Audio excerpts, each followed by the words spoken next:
Your learning algorithm will run much better with an appropriate choice of learning rate. If it's too small, it would run very slowly. And if it's too large, it may not even converge. Let's take a look at how you can choose a good learning rate for your model.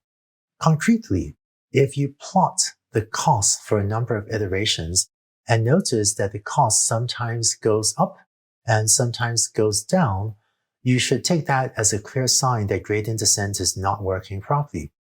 This could mean that there's a bug in the code, or sometimes it could mean that your learning rate is too large.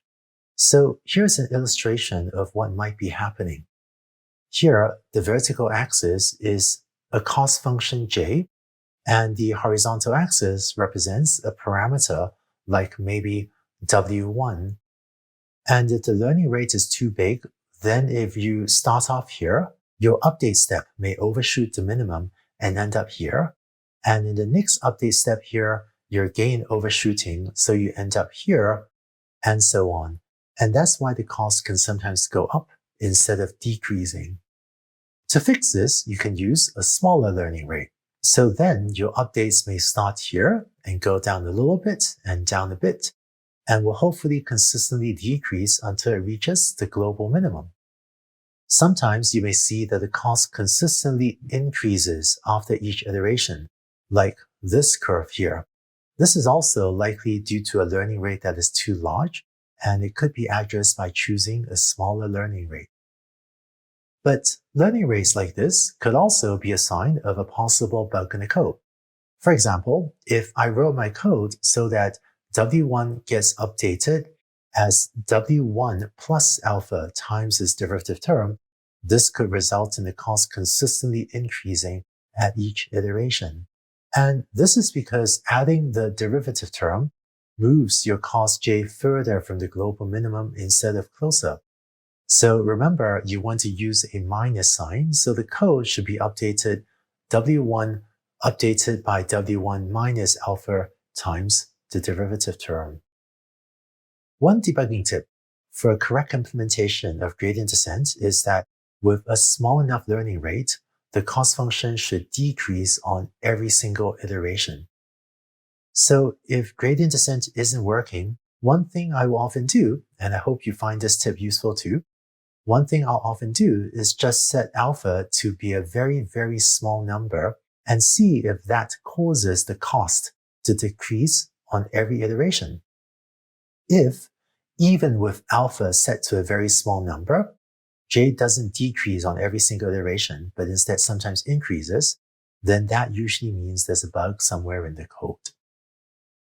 Note that setting alpha to be really, really small is meant here as a debugging step, and a very, very small value of alpha is not going to be the most efficient choice for actually training your learning algorithm. One important trade-off is that if your learning rate is too small, then gradient descent can take a lot of iterations to converge. So, when I am running gradient descent, I will usually try a range of values for the learning rate alpha. So I might start by trying a learning rate of 0.001, and I might also try a learning rate that's 10 times as large, say 0.01 and 0.1 and so on. And for each choice of alpha, you might run gradient descent just for a handful of iterations and plot the cost function j as a function of the number of iterations.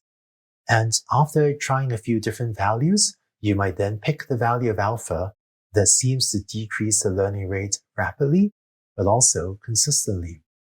In fact, what I actually do is try a range of values like this. After trying 0.001, I'll then increase the learning rate threefold to 0.003, and after that, I'll try 0.01, which is again about 3 times as large as 0.003.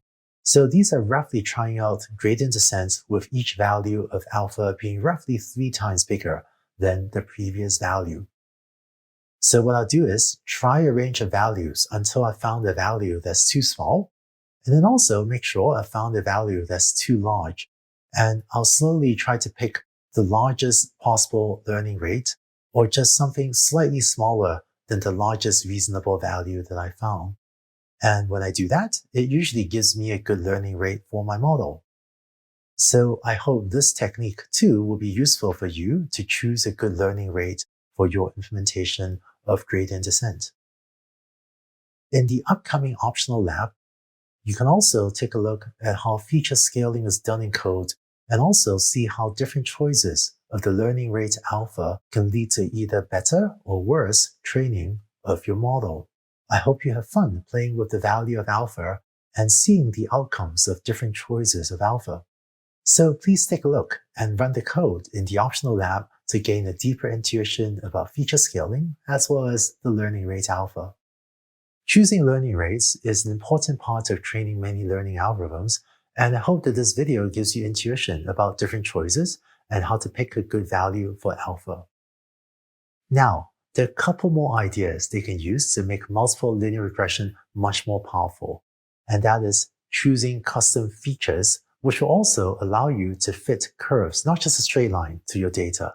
Let's take a look at that in the next video.